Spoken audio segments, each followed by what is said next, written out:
You can't part-time the spiritual war.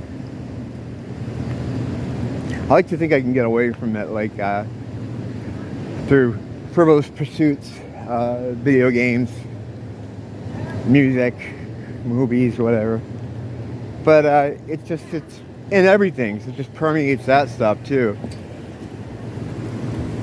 Got up today, and a lot of times I turn music on, and I got my music thing going.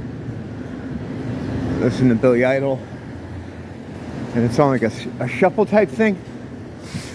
So it goes right to a track from one of his interview albums,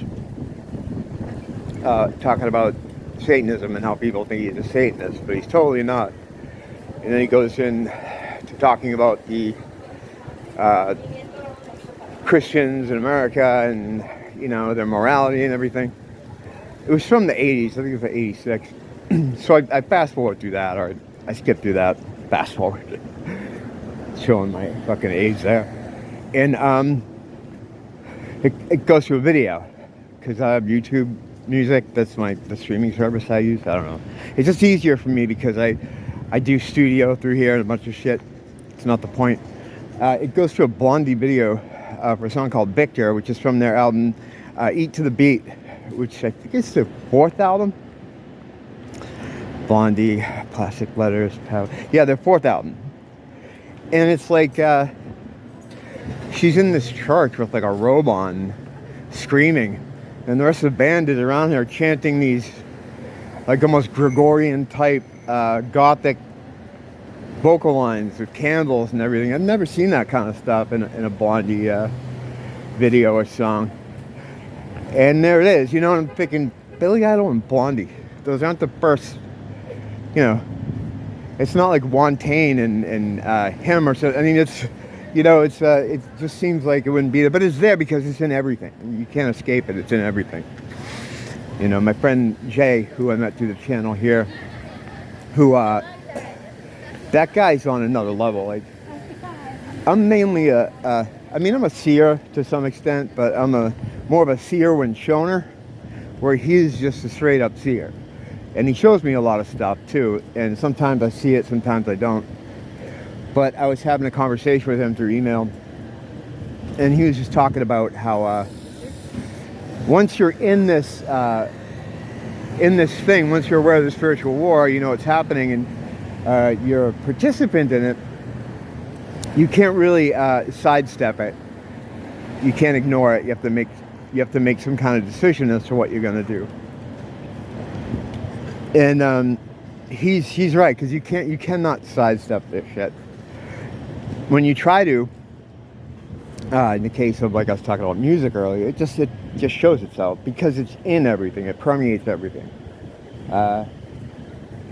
It's always been there, but once you understand or have a concept of what's going on, it just keeps being revealed to you.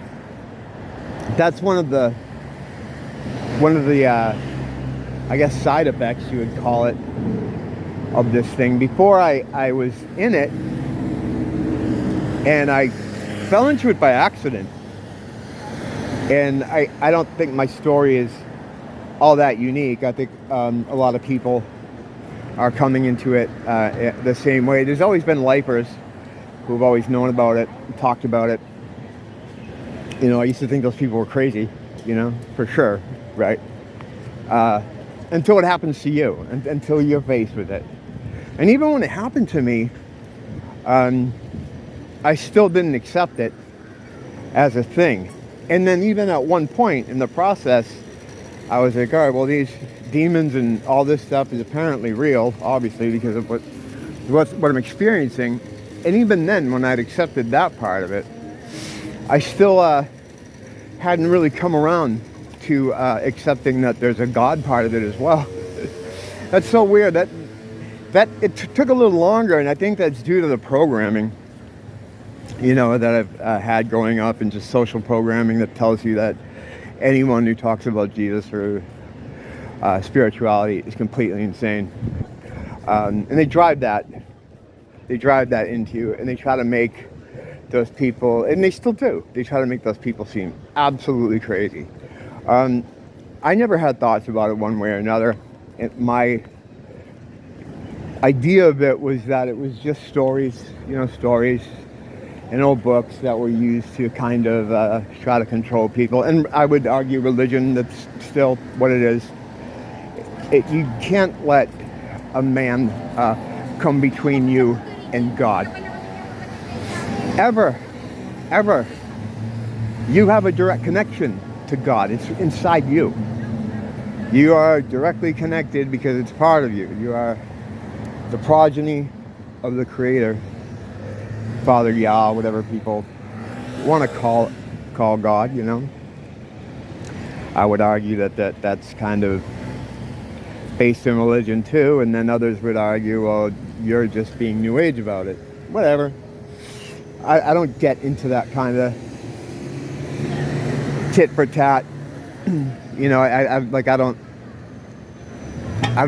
thing about the hardcore Christians, like, especially born again, they're not helping. When you meet them, it's like, I tell a story not too long ago here about meeting a woman at the bus stop. I didn't really meet her, I was just walking by, and she was like, God bless you. And more people than say that now more, and more people now say that more. My frequency gets rattled when I'm in a herd of people. Sorry. But, yeah, you hear that once in a while. It's cool. I have a couple neighbors that say that to me. And for some reason or another, we started talking. I think I said, like, oh, yeah, God wins, which I always say. And then she started elaborating on that. And we somehow got talking about deeds. I'm like, yeah, I just try to, treat people well and try to do good things. She's like, no, you don't have to do deeds. You don't have to do deeds because Jesus already died for you. You don't have to do anything. I'm like, yeah, I know, but I'm just saying, be nice to people, help people out, pick up the fucking trash on your street, whatever. And she's like, no, you don't do that. You don't have to do that. And I'm like, help people? And she's like, yes, you don't have to do deeds because God. So I'm like, that's retarded. Like, I'm not supposed to do that stuff. And she's getting pretty adamant about it. Like, you don't understand, Jesus died for you. It is his burden, blah, blah, blah, this and that. And I'm just like, look, what I wanted to say was, I'm glad AA got you out of meth and prostitution and turned your life around, but your Bible lawyering is fucking upsetting me. That's what they do too. Well, Bible lawyers are a bit different. Like, they just want to quote scripture at you all the time and show how much they've memorized. That's just, But hey, I'd rather have those people around than the other team around me. At least their intention is good, even if their methods are a bit aggravating. I remember being in a waiting room too at the mental health clinic, which is always an interesting place to meet people. I had this woman who kind of cornered me into doing this prayer with her, and she had like this rosary thing.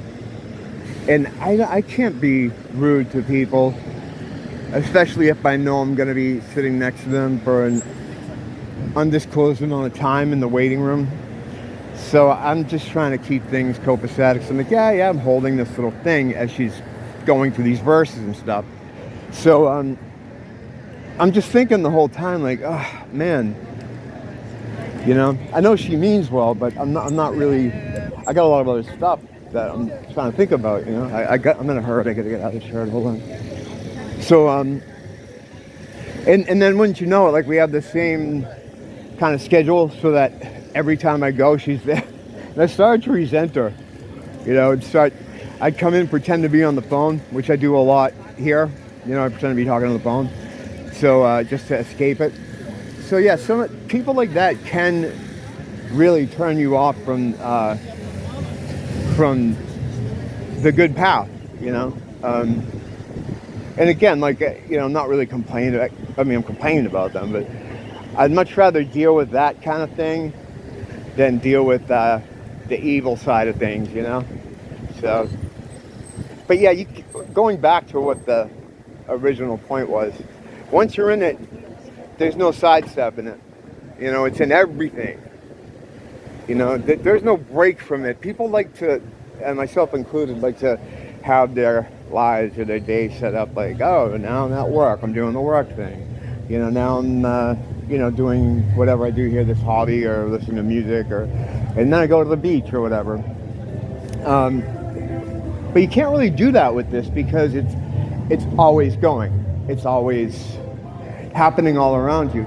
And it seems like the more you try to escape it, the more you kind of push back against it, the more it comes back at you. It's which is great. I mean, I'm very blessed to be in the position I'm in. I'm not complaining about it, but once you're in, you're not getting out. I mean, there's no going back. That's how a lot of things are these days. Knowledge, especially when you start talking about esoteric knowledge or thinking about esoteric knowledge, you learn things that you can't be ignorant to anymore, no matter how hard you try. And the spiritual war it just permeates everything. But as it has as bad stuff that comes through, there's also good stuff as well. There's two sides here.